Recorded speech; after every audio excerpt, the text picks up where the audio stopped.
আসসালামু আলাইকুম। আমাগো জীবন মানে কি? আমাগো জীবন মানে আল্লাহ তাআলাই আমাগো দুনিয়ার মধ্যে বাজার করবার পাঠায় দিছে।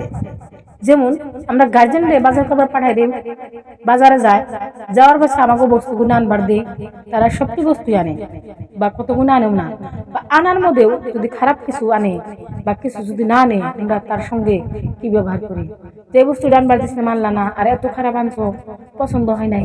আর যদি পছন্দ হয়, মনটা অনেক ভালো লাগে, খুশি লাগে। তো এইরকমই আমাকে আল্লাহ দুনিয়ার মধ্যে বানিয়ে দিছে বাজার করবার লাগে। আমরা ঠিক মতো যদি বাজার করে নিয়ে যাই যেতে পারি, নিশ্চয়ই আল্লাহর মন খুশি হবো, আমাকেও ভালো লাগবো। আল্লাহর মন যদি খুশি হয় আমাকেও ভালো লাগবো, কারণ যেমন বাজার করে আনলে বাড়ি আল্লাহর কাছে দিলে তাকে মন যদি ভালো লাগে, বাজার দিকে খুশি হয়, তখন তাকেও মন খুশি হয়। যারা বাজার করে আইনা দিচ্ছে গার্জেনরা, তাকেও মন ভালো লাগে। তো এই জন্য কই, আমাকে যেমন বাজার করবার দিছে, ইমান আমল ঠিক করবার নিগা দিছে, হাদিস কোরআন মতন চলবার দিছে। আমরা জানি সবাই চেষ্টা করি ইমান আমল ঠিক করে হাদিস কোরআন বাজিয়ে রেখে দুনিয়া গুনে শহীদে মৃত্যুবরণ করতে পারি। আল্লাহ সবাইকে হেদায়েতের বুঝদান করুক। আশা করি সবাই করবো ইনশাল্লাহ।